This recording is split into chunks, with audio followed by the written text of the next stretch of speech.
فأعوذ باللہ من الشیطان الرجیم بسم اللہ الرحمن الرحیم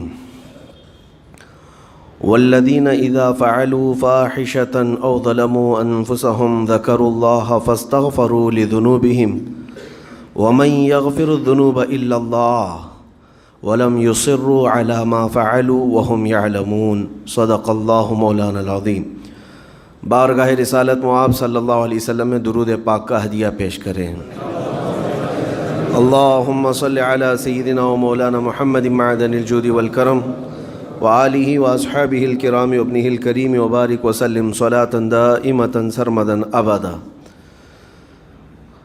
عزیزان گرامی، اللہ تعالیٰ نے انسان کو بنایا ہے اور انسان بھولتا بار بار ہے اور خطائیں بھی بار بار کرتا ہے۔ خطا کرنے والا اور بھول جانے والا اللہ کی بارگاہ میں ایسا نہیں ہے کہ وہ ہمیشہ کے لیے ناکارہ ہے، بلکہ اللہ تعالیٰ نے اسے زندگی میں بار بار موقع دیے ہیں کہ تو اپنی خطاؤں سے اور اپنی بھول سے پھر سے دوبارہ اپنی اچھی زندگی میں آ جا، اور اسی کو ہم توبہ کہتے ہیں۔ توبہ کا جو آپشن رکھا گیا ہے انسانوں کے لیے، مسلمانوں کے لیے خاص طور پر، بہت ہمت والا ہے دروازہ ہے، بہت ہمت والا دروازہ ہے۔ اور اسی وجہ سے حدیث پاک میں یہ ہے کہ گناہ کرتا ہے بندہ، پھر توبہ کرتا ہے، پھر گناہ کرتا ہے، پھر توبہ کرتا ہے، یہ کرتا رہتا ہے۔ فرشتے اللہ کی بارگاہ میں عرض کرتے ہیں کہ مولا یہ تو بار بار وہی کرتا ہے، پھر توبہ کرتا ہے۔ اگر ہمارے ساتھ کوئی غلطی ایک بار دو بار کر دے، تیسری بار تو ہم اسے چھوڑیں گے بھی نہیں۔ انسانوں کی طبیعت تو یہی ہے، لیکن بندہ جب بار بار ایک خطا کرتا ہے اور پھر توبہ کرتا ہے، پھر خطا پھر توبہ، تو فرشتے جب اللہ کی بارگاہ میں یہ عرض کرتے ہیں کہ مولا یہ ہر بار یہی کرتا ہے، تو جانتے ہیں پروردگار عالم کیا فرماتا ہے؟ ارشاد فرماتا ہے، اے میرے فرشتوں، میرا بندہ مجھے رحمان سمجھتا ہے، اس لیے بار بار توبہ کرتا ہے، مجھے وہ ارحم الراحمین سمجھتا ہے، ورنہ کون بار بار اللہ تبارک و تعالیٰ کی بارگاہ میں دروازہ کھٹکھٹاتا؟ تو رب تبارک و تعالیٰ ارحم الراحمین ہے، یہ تصور ہر مسلمان کے ذہن میں ہے، اس کی وجہ سے وہ کبھی مایوس نہیں ہوتا۔ اور شیطان کا سب سے بڑا حربہ کیا ہے جانتے ہیں آپ؟ سب سے بڑا بہکانے کا اور گمراہ کرنے کا اور ہمیشہ گناہوں میں ملوث رکھنے کا سب سے بڑا آلہ، کہ بندے کو سب سے پہلے نا امید کرتا ہے، اب تیرا کیا ہوگا، تو تو بہت برباد ہو چکا ہے۔ یہ جو خیال شیطان ڈالتا ہے دل میں، اس کے بعد پھر وہ بندہ جری ہو جاتا ہے، اب میرے توبہ سے بھی کچھ ہونے والا نہیں ہے، جو جس طرح زندگی چل رہی چلنے دو، ارے 50 سال ہو گئے اب تک میں یہی کرتا رہا، اب کیا سدھروں؟ یہ جو خیالات ہے یہ شیطان ڈالتا ہے تاکہ اس کی کفر پر موت ہو جائے، تاکہ وہ ہمیشہ گناہوں کی موت مرے۔ نا امیدی جو ڈالتا ہے شیطان، اب میرے ساتھ کچھ ہونا نہیں ہے۔ نہیں میرے عزیزو، رحمت عالم صلی اللہ تعالیٰ علیہ وسلم کی بارگاہ میں کیسے کیسے لوگ آئے اور ارحم الراحمین نے ان کی توبہ قبول کی۔ آپ کو ایک بات میں بتاؤں، سیدنا عمر ابن خطاب رضی اللہ تعالیٰ عنہ کا دور ہے۔ مثنوی شریف میں مولانا روم فرماتے ہیں، جنت البقیع آپ نے سنا ہوگا، قبرستان مدینے کا، مدینے کے قبرستان میں رات کے وقت ایک بوڑھا آدمی 80 سال کا جو بانسری بجاتا تھا اور اسی سے پیسہ کماتا تھا، اس کی بانسری میں بڑی اچھی لے تھی، بڑی سر اچھی تھی، لوگ سنتے تھے اور پیسے دیتے تھے، لیکن بڑھاپے میں جب سانس پھولنے لگ جاتی ہے، ہانپنے لگ جاتا ہے، سانس نہیں ٹھہرتی، تو بانسری کیسے بجتی؟ اس کی لے ٹوٹ جاتی، لہجے بدل جاتے۔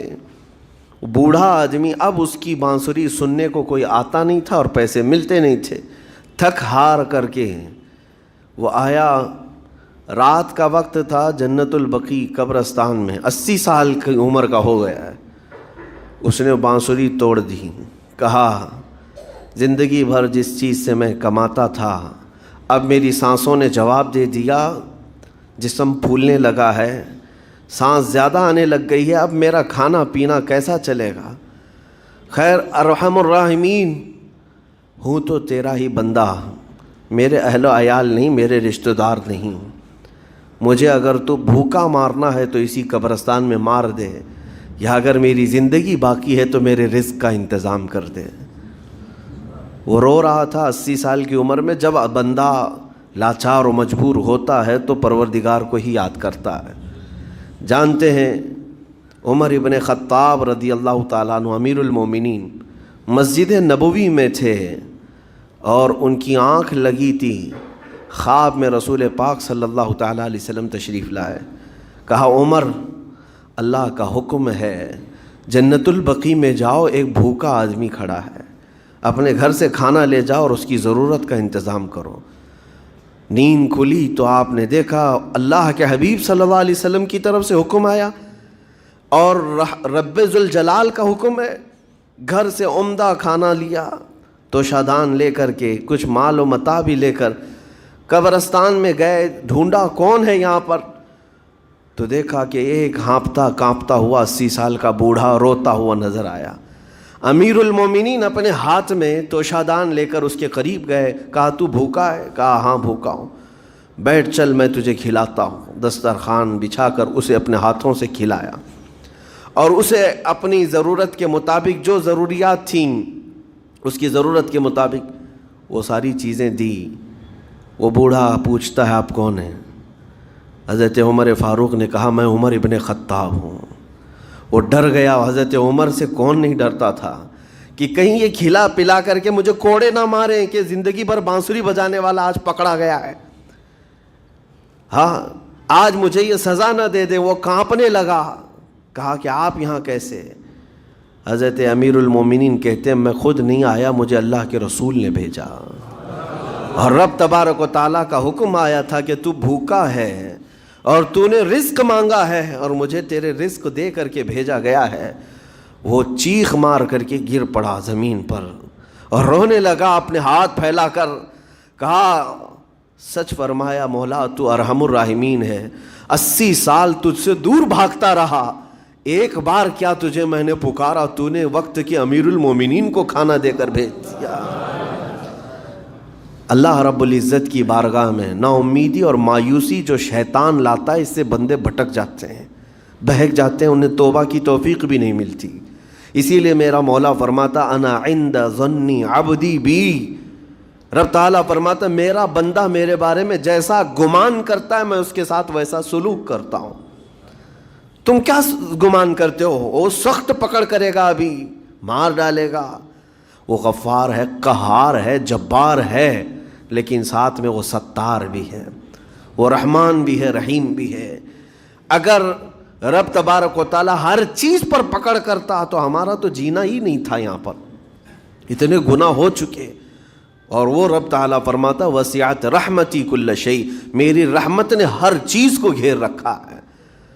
اللہ رب العزت بندوں کو معاف کرنے کا اظہار زیادہ فرماتا ہے۔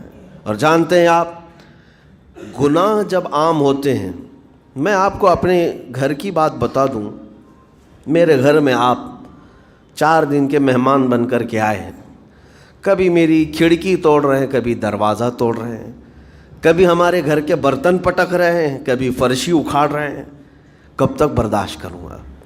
آپ کو نکال کر باہر کر دیں گے، یہ مہمان نہیں، یہ بلا ہو گئی، یہ گھر سارا اجاڑ رہا ہے۔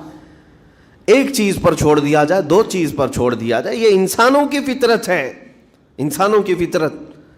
لیکن رب کائنات اپنی کائنات میں ہم بندوں کو اتارا ہے، ہم نے کیا نہیں بگاڑا، اپنے گناہوں سے اس کی زمین کو لال کر دیا، ہاں اس کی نافرمانی سے ہم نے اس کائنات کے رنگ کو بدل دیا۔ کھلے عام گناہ، ننگا پن، بے حیائی، عیاشی، سب کچھ ہوتا رہا۔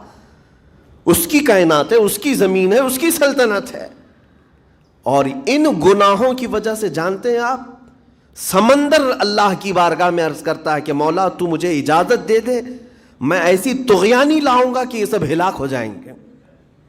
ہوائیں اللہ سے اجازت مانگتی ہیں تو مجھے شدت دے دے، میں اتنا تیز اڑاؤں گی کہ ان کے پرخچے اڑ جائیں۔ لیکن جانتے ہو اللہ کی طرف سے جواب کیا آتا ہے؟ سمندر کو بھی رب تعالیٰ فرماتا ہے، ہواؤں کو بھی کہتا ہے رب تعالیٰ رک جاؤ، میں میرے بندوں کے انتظار میں ہوں۔ میرے بندوں کی توبہ کے انتظار میں ہوں کہ میرے بندے میرے پاس لوٹ آئیں گے۔ اسی لیے اللہ کے حبیب صلی اللہ تعالیٰ علیہ وسلم ارشاد فرماتے ہیں، اللہ تعالیٰ کو سب سے زیادہ خوشی کس بات کی ہوتی ہے جانتے ہیں؟ رب تعالیٰ اپنے بندوں سے کب خوش ہوتا ہے؟ مثال دے کر کے میرے آقا نے فرمایا، مثال دے کر سمجھایا، صحرا میں، ڈیزرٹ میں ریتیلے میدان ہوتے ہیں، اس کا سفر بڑا ڈینجر ہوتا ہے۔ آج بھی ڈیزرٹ ہیں بہت سارے، سہارا ڈیزرٹ کا نام سنا ہوگا آپ نے۔ ہم گئے ہیں 200-250 کلومیٹر تک آپ چلتے رہو گاڑی، نہ ایک درخت نظر آتا ہے، نہ پہاڑ نظر آتا ہے، نہ گھر نظر آتا ہے، کچھ بھی نہیں۔ اس طرف میدان ریت کا اور آسمان لگا ہوا دکھتا ہے، ادھر بھی آسمان، تنہا ہم اکیلے نظر آتے رہتے ہیں۔